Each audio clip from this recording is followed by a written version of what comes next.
Olá, este é o início da leitura da palavra, a leitura dos evangelhos do Novo Testamento, conforme a nossa crença em Jesus Cristo como Salvador da humanidade. E começamos a leitura no livro de Mateus, que é o primeiro livro do Novo Testamento, e começamos em Mateus 1, do versículo 1 ao 17, em que Mateus trata da genealogia de Jesus Cristo. Mateus, quando escreve, ele escreve para judeus convertidos ao cristianismo, a Jesus, porque os judeus, na sua crença, até hoje, esperam o Mashiach, o Messias prometido de Deus, para a salvação de Israel e da humanidade. Os judeus ainda não acreditam que o Messias já chegou. Eles acreditam que o Messias virá. E os cristãos acreditam que esse Messias já veio e já salvou a humanidade na cruz, que é Jesus Cristo. Então Mateus começa escrevendo o Evangelho explicando a linhagem real de Jesus desde Abraão, que é considerado o pai da fé, escolhido por Deus para que, através dele e da linhagem dele, todas as nações fossem abençoadas. Então, Abraão, lá no Velho Testamento, foi patriarca do povo de Israel, conhecido como pai da fé. Deus fez uma aliança com ele, prometendo que sua descendência seria tão numerosa quanto as estrelas e que, através dela, todas as nações seriam abençoadas, conforme está em Gênesis, capítulo 12, versículos de 1 a 3. E, de fato, através da linhagem de Abraão, todas as nações da terra foram abençoadas, que é através de Jesus Cristo, o Redentor e Salvador da humanidade. Abraão demonstrou fé ao obedecer a Deus e partir para uma terra desconhecida. Também não negou a Deus o seu filho Isaque, quando foi testado, em relação ao seu amor e sua fidelidade a Deus. Ele creu em Deus, creu na provisão divina. E o teste de Isaque, ali em que na última hora Deus o parou e proveu a ele um cordeiro, foi um vislumbre da entrega do Filho único de Deus em salvação à humanidade. Como Jesus mesmo diz, Abraão viu os meus dias e regozijou. Então, através de Abraão, o chamado pai da fé, começa aí uma linhagem de descendência do plano de Deus para a redenção da humanidade. Abraão, então, teve o filho da promessa, Isaque. Isaque é o filho prometido de Abraão e Sara, símbolo da fidelidade de Deus às suas promessas. Casou-se com Rebeca e foi pai de gêmeos, Jacó e Esaú. Esaú sendo o mais velho, um homem ruivo, e Jacó. Esaú era dado à caça, Jacó era mais caseiro. E a linhagem de Isaque, para a linhagem real de Jesus Cristo, ela se dá através de Jacó. Então Jacó, que foi o filho de Isaque e Rebeca, mais tarde renomeado Israel, foi pai das 12 tribos de Israel. Obteve a primogenitura e a bênção no lugar de seu irmão Esaú, conforme diz em Gênesis 25, de 29 a 34. E foi pai das tribos de Israel, incluindo Judá, que é o filho dele, do qual a linhagem real continua. Então tem Ruben, Simeão, Judá, Zebulon, Issacar, Dan, Gade, Azer, Naphtali, Benjamim, José e Levi. José, ele dá lugar a duas tribos, que são Manassés e Efraim, que são os filhos de José.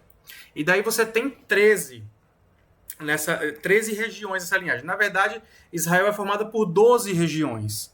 Levi, ele não tem região nenhuma, porque Levi se torna a tribo de sacerdotes, que cuidam do templo. E a partir do momento que surgem as regiões das tribos de Israel, Levi ganha por herança algumas cidades dentro das regiões, permitindo que a tribo de Levi estivesse permeada em todas as outras tribos e servisse o povo e servisse a Deus como sacerdotes reais, como influência divina ali na terra e mantimento dos estatutos de Deus. Jacó também sonhou com a escada que alcançava os céus e deu o nome local de Betel. Eu acho essa história linda. Então, através dos filhos de Jacó, da profecia de Jacó, quando foi abençoar os filhos, Jacó profetizou que o cetro real nunca se afastaria de Judá, e seria através do seu filho Judá que a linhagem real continuaria. E Judá, um dos 12 filhos de Jacó, ele teve um relacionamento com Tamar, que anteriormente tinha sido sua nora, até que o marido de Tamar morresse. E Judá teve 2 filhos gêmeos também. Assim como Esaú e Jacó eram gêmeos, Judá aqui com Tamar teve gêmeos, Perez e Zerá. Não existem muitos registros sobre Zerá, mas a linhagem continua através de Perez. Perez foi o antepassado direto de Davi e Jesus. Através dele veio Esrom, dele veio Arão, dele veio Aminadab e dele veio Naasson. Naasson, né, liderou o povo na travessia do deserto, após o povo de Israel, os hebreus, saírem do Egito. Foi reconhecido como o primeiro a oferecer ofertas do tabernáculo, conforme número 7, capítulo 7, versículo 12. Naasson é a figura de liderança e fidelidade na jornada da Terra Prometida. Naasson é o representante de Judá e líder de Judá nessa travessia do deserto. O filho de Naasson é Salmão. E Salmão, depois da tomada de Jericó, casou-se com Raabe. Raabe é conhecida pela história que ajudou os espias de Israel, e ela era uma prostituta, né? Mas ela casar com Salmão e estar dentro da linhagem messiânica, da linhagem real, demonstra a restauração na vida dessa mulher, sendo colocada e tendo uma vida restaurada. Ela não mais é conhecida por ser prostituta.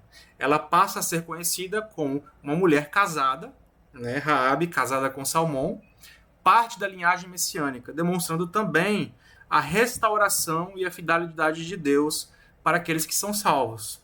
Eles então têm Boaz, que já é um homem justo e rico na cidade de Belém. Belém torna-se uma cidade muito importante. E esse Boaz, ele casa com Ruth, que está contada essa história no livro de Ruth, que era uma estrangeira, moabita, casa-se com Boaz, já demonstrando também, então, a entrada de Ruth, uma estrangeira dentro da linhagem messiânica, vislumbra a salvação dos gentios, ou seja, existem também gentios sendo inclusos, e eles têm Obed.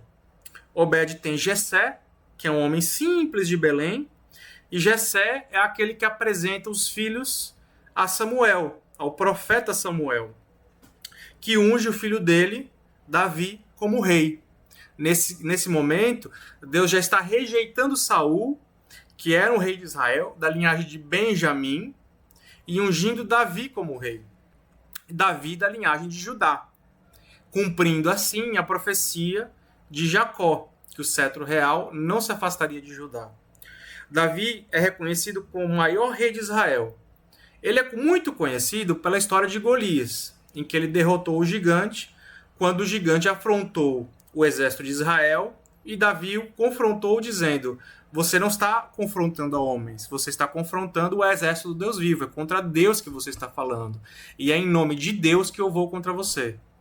E ele glorificou a Deus, escreveu os Salmos, e o único registro de desvio de conduta que existe em relação a Davi é no episódio com Batseba. Mas a Bíblia registra que em todos os momentos ele teve o seu coração fiel a Deus. Né? Que um episódio de erro dele não mancha a história dele. E ele foi chamado de homem segundo o coração de Deus.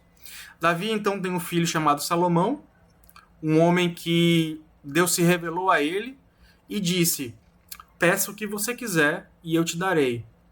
E Salomão disse, e ele podia ter pedido riquezas, ele podia ter pedido status, ele podia ter pedido qualquer coisa. Salomão pediu sabedoria para poder julgar bem as causas do povo e poder ser um bom rei. E Deus gostou tanto desse pedido que deu sabedoria e todas as outras coisas, como riqueza, status e outras coisas. A ponto de que reis e rainhas de outras regiões, como a rainha de Shabá, iam para ouvir a sabedoria de Salomão e levavam muitos presentes. Mas em algum momento da vida de Salomão, Salomão começou a casar com muitas estrangeiras. E tinha sido uma orientação de Deus que os israelitas não casassem com mulheres estrangeiras por uma questão cultural. Porque como existia muita idolatria, como houve idolatria durante o deserto, né, e o povo judeu, o povo hebreu, acabou ficando mais tempo ali, uma orientação de Deus foi não case com estrangeiras para que a cultura de adoração para outros deuses, deuses de barro, deuses de pedra, de metal, que seres que não falam, que não são reais, não influenciem vocês e através do seu relacionamento, da sua paixão pela sua esposa ou pelo seu marido, você acabe se contaminando. Contaminando seria se desviar dos caminhos do Senhor, o Deus vivo, e adorar outros deuses. E isso aconteceu com Salomão. Salomão teve, se não me engano, salvo engano, mais de 700 esposas, né? E construiu templos para deuses estrangeiros, né? Deuses falsos, para agradar suas esposas. E nisso também se contaminou. Deus ficou muito entristecido porque em 2 ocasiões ele tinha se revelado presencialmente a Salomão. Salomão não era só um crente de fé, Salomão era uma testemunha. Né? Então, Deus disse que, através do profeta Aías, que rasgaria o reino de Israel e que 10 pedaços do reino de Israel seriam entregues a Jeroboão. E por amor a Davi, que ele amava, porque foi segundo o coração dele, ele manteria Judá, né, o reino de Judá intacto. Mas que por amor a Davi isso não ia acontecer na época de Salomão, só do filho dele, que foi o Roboão. Então quando o Roboão chegou ao reinado, o povo, assim que ele sentou no trono, o povo reclamou com ele que existia muita carga pesada no trabalho. E que precisava ser aliviado aquilo. Roboão consultou os senhores, né, mais antigos, os anciãos, e eles disseram, olha, você devia ouvir o povo e aliviar a carga, porque eles serão gratos a você. E eles vão te seguir como rei. Mas não satisfeito, Roboão ouviu os jovens. E os jovens disseram, não, tá pouco. Colocando carga dobrada. Eles têm que te obedecer na rédea, né? Não com essas palavras exatamente. E Roboão cresceu no coração e foi pelos jovens. E endureceu. Mas isso aconteceu para que se cumprisse o que Deus já tinha dito que ia acontecer. Nisso o povo se revoltou e o reino de Israel foi dividido. 10 tribos ao norte foram com Jeroboão nessa revolta, formando o reino de Israel, que ficava no norte, e Roboão ficou com o reino de Judá, sendo Roboão para Salomão e Davi, da linhagem de Davi, da linhagem de Abraão, mantendo a promessa de Deus, que o cetro real não se afastaria de Judá, e aí consolidou-se o reino ao sul de Judá, que era composto por Judá e Benjamim. A partir de Roboão vem Abias, que reinou apenas 3 anos, e guerreou contra Jeroboão ao norte, conforme está em 2 Crônicas, capítulo 13. E depois vem o Asa. O rei Asa, em Judá, destruiu os altares idólatras, né, da época de Salomão, e restaurou o culto a Deus. E a Bíblia diz que o coração de Asa foi totalmente dedicado ao Senhor. Então, Asa foi um bom rei. Depois veio Josafá, que promoveu a instrução da lei, dos estatutos, para que o povo obedecesse, confiou em Deus em momentos de crise, conforme conta 2 Crônicas, capítulo 20, num levante que aconteceu em relação aos moabitas, amonitas e meunitas. Né? Ele cometeu um deslize por se aliar a Acabe, né, de Jezabel, isso em Israel, porque eles eram idólatras, mas depois ele se arrependeu, ele demonstrou arrependimento. E Josafá foi muito abençoado por Deus. Ele foi um rei correto, sabe? Aí vem o descendente dele, Jorão. Jorão casou-se com Atalia, que era filha de Acabe e Jezabel, que eram idólatras e faziam coisas terríveis e perversas. E Jorão introduziu de novo a idolatria na terra, idolatria em Judá. Matou seus irmãos à espada e alguns oficiais, e acabou enfrentando, por conta das idolatrias dele, muitas revoltas durante o governo dele, a ponto de ter ficado doente dos intestinos até o dia da sua morte. Veio Acasias, o filho mais novo de Jorão, porque as tropas árabes já tinham matado todos os outros filhos dele, e depois da morte do pai, Acasias tornou a família de Acabe, a família idólatra que fazia as coisas erradas, seus conselheiros. Então fez o que era mal diante dos olhos do Senhor. E nisso a idolatria persistia. Veio então Uzias, descendente de Jorão, né, rei de Judá, e fez o que era justo aos olhos do Senhor. Teve só um problema quando ele se tornou muito poderoso e cresceu, que o Senhor o abençoou, que ele ficou muito orgulhoso, cresceu muito, e achou que assim ele poderia ir no templo e oferecer incenso, né, no lugar do sacerdote, apesar dos sacerdotes dizerem que isso era proibido, né, só o sumo sacerdote da tribo de Levi poderia fazer isso, e ele foi acometido de uma lepra, e acabou sendo isolado até o dia da sua morte, por causa da lepra. Depois dele veio Jotão, que fez o que era justo aos olhos do Senhor, promoveu obras públicas, e daí veio Acás. E Acás piorou o estado de idolatria de Judá. Fez ídolos de metal e queimou os próprios filhos em sacrifício a esses ídolos falsos. E o Senhor promoveu, então, justiça, humilhando Judá por causa das maldades de Acás, por causa das maldades do povo que estavam em idolatria fazendo essas coisas terríveis. Acás fechou o templo do Senhor e ergueu altares nas esquinas de Jerusalém, altares a ídolos falsos. Depois, conforme conta 2 Crônicas, 29 a 32, veio Ezequias, que restaurou o templo e o culto a Deus, reabriu as portas do templo e consertou logo no primeiro ano. Ordenou a purificação e consagração dos utensílios, começou a colocar tudo em ordem. Ordenou a celebração da Páscoa, e o Senhor ouviu a oração de Ezequias e perdoou o povo. Em tudo, Ezequias buscou a Deus e trabalhou de todo o coração como rei. Ele foi um bom rei. Até que veio Manassés, que foi infiel e perverso. Manassés reconstruiu os altares locais dos ídolos falsos que o seu pai Ezequias havia destruído, e ergueu altares para Baal, para os Baalins, e fez postes de Azerá, uma outra deusa falsa. Queimou os próprios filhos no vale de Ben-Hinom, que mais tarde seria conhecido como uma lixeira, né? Mas queimou os próprios filhos. Praticou adivinhação, consultou os que anunciam presságios, adivinhadores, né? E os que praticam feitiçaria. Colocou imagens esculpidas dentro do próprio templo de Deus. Desencaminhou Judá e Israel, e o povo de Jerusalém, a ponto de que eles estavam fazendo pior do que as nações de Canaã estavam fazendo antes do povo de Israel terem tomado a terra. Depois de se arrepender, né, ele reconheceu o Senhor como seu Salvador e foi restaurado, porque houve um período ali em que ele tinha sido preso pela Síria, e levado para a Babilônia em cativeiro. Ele chorou, né, se arrependeu, Deus o ouviu, restaurou ele, e ele se arrependeu no final da vida.